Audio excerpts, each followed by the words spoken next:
បាទសួស្តីបងម្ចាស់ទូ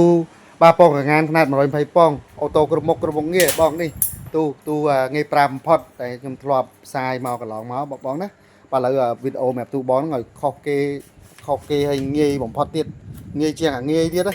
បាទបងគឺទូបងគឺខ្ញុំកំណត់ទី1បាទម៉ូតពងកងានតែម្ដងបងឃើញទេម៉ូតពងកងានបាទពងកងានខ្ញុំគូលើនេះបងនេះអេក្រង់នេះមើលមិនឃើញទេ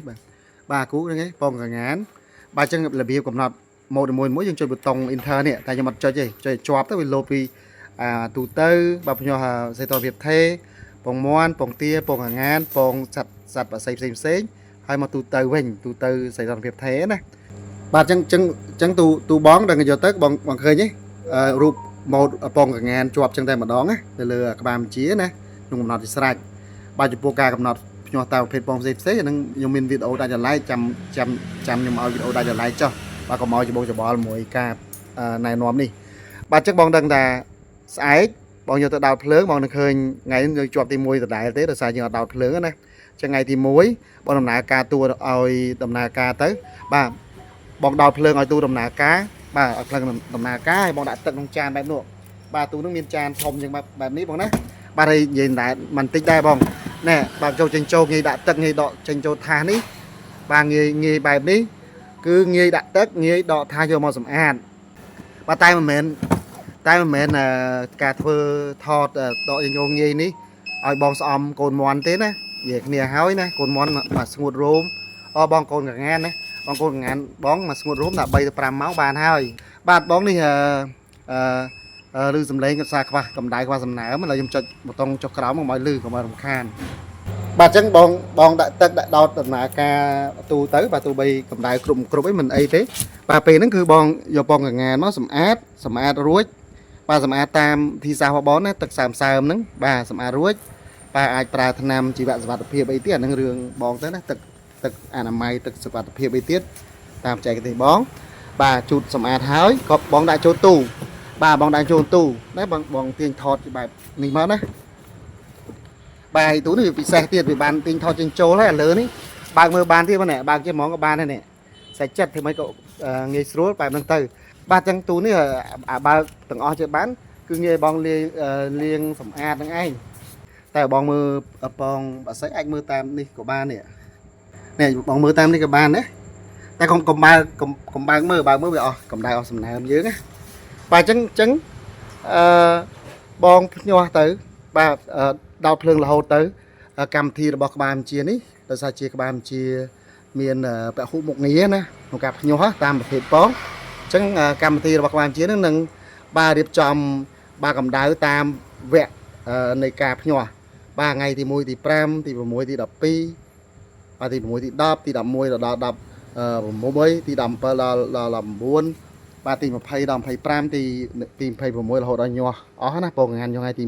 29បាទគឺក្បាលបញ្ជានេះជាអ្នកទទួលខុសត្រូវជាអ្នករ៉ាប់រងទាំងអស់បាទគឺដោយកម្មវិធីបាទគេហៅ micro computer ឬក៏ built in chip នៅក្នុងក្បាលបញ្ជាបាទឬក៏របស់ខួរក្បាលបញ្ជានេះតែម្ដងបាទ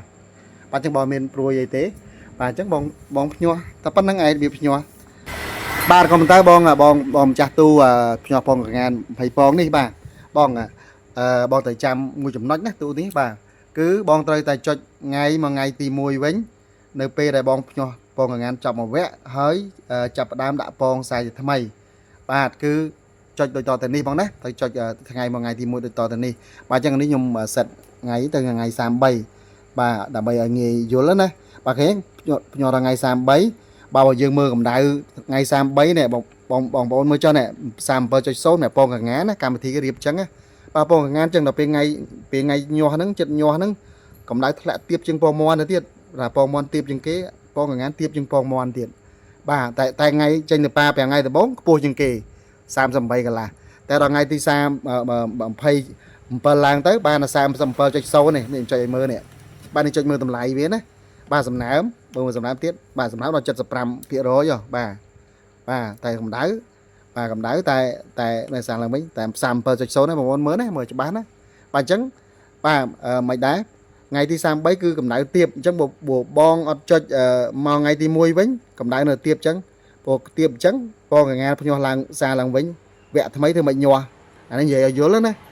ba về dưới mình về bóng bồn nào bà pra thế bóng bồn này dạ tiền ba trắng bong trời tay cho ngay thì mà ngay thì mùi vinh ba đặc biệt ba giờ đấy đi co cầm nát ngày thì mà ngày thì mùi vĩnh ba sống ăn bọt đôi tỏ từ ba bóng bồn đi cho bút tông pin như thế này bút tông con chạm bút tông prun cho crown như thế này nên mình đây pin cho chứ đấy bắt ba bóng nè thế bóng cờ đòn đấy 3 4 5 và muối pal ba tranh một nghề FD nó cứ ngày chứ bong sẽ ngày một sâu mình màu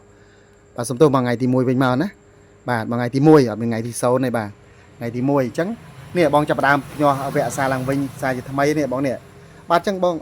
tú ní cứ biệt phá cứ clay để cho mà để rọ một đường tách mùi tiết cứ trong này bị xét cứ toàn tạp về bong là nhỏ bàn một vẽ tới sẽ ngày bằng ngày thì mùi vĩnh tớp chập đam nhỏ xa gì thay baผมโดยนิเต้บองพญอสายจะทำไมอัดหยอเตะบาบองนะบาได้ขวาสำนามที่เราสายยำเสด็จจะเสด็จลางนะ